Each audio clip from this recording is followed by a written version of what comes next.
हे झालं आपण केसेसबद्दल बोललो. मला थोडंसं तुमच्या व्यक्तिगत काही गोष्टींबद्दल बोलतो, कारण तुमचा करिअरमध्ये ह्या गोष्टी बघताना काही व्यक्तिगतही गोष्टी आल्या. मधल्या काळात एक फार चर्चा झाली, तुमच्या मातोश्रींना एका राष्ट्रीय स्वयंसेवक संघाच्या कार्यक्रमासाठी शताब्दी वर्षासाठी बोलवण्यात आलं. त्याची फार चर्चा झाली, त्या जाणार की न जाणार. पत्र आलं, मग ते पत्र खरंच होतं का, त्याच्यावर खूप क्लॅरिफिकेशन झालं. तुमची ह्याच्यामध्ये काय, कारण तुम्ही तेव्हा तर पदावरती होतात हे सगळं सुरू असताना, तेव्हा तुमची काय तुमच्या डोक्यात तेव्हा काय सुरू होतं?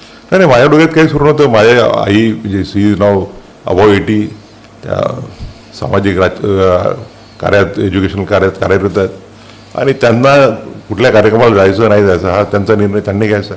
जसं माझ्या कामात त्या इंटरफिअर करत नाही, तसं त्यांच्या कामात मी इंटरफिअर करत. पण त्याची चर्चा, तुम्हाला त्या चर्चेकडे तुम्ही कसं बघतात? कारण त्यांनी चर्चा तर कुठल्याही गोष्टीची होतच राहते. ती चर्चा का होती मी तुम्हाला सांगतो, कारण तुम्ही तेव्हा सर्व मी सरन्यायाधीश होतात, सीजे असल्यामुळे त्या गोष्टीची चर्चा जास्त झाली असेल, पण त्यांनी माझ्या कामावरती काही इफेक्ट नाही झाला. मी तुमचं काय बोलणं झालं आईंशी की तुम्ही जाणार आहात नाही त्या विषयावर?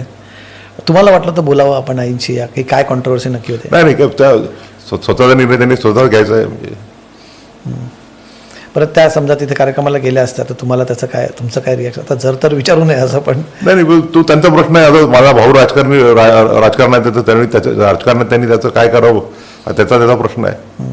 पुन्हा एकदा म्हणजे आंबेडकरी समाजातून फार त्याच्यावरती प्रतिक्रिया आल्यात. तुम्हाला त्या प्रतिक्रिया तुम्ही बघितल्यात, तुम्ही त्यांच्यावरती वाचलं? आपल्याला सांगितलं सोशल मीडिया मी बघतच नाही म्हणून. नाही, पण राजकीय पेपरांमध्ये सुद्धा आल्या होत्या. पेपरामध्ये एवढं जास्त नाही आलं, म्हणजे त्याच्याबद्दल नाही येत होतं रोज तेव्हा. लोकसत्तामध्ये वर थोडंफार एक दोन दिवस झालं, पण खूप काही जास्त नाही आलं.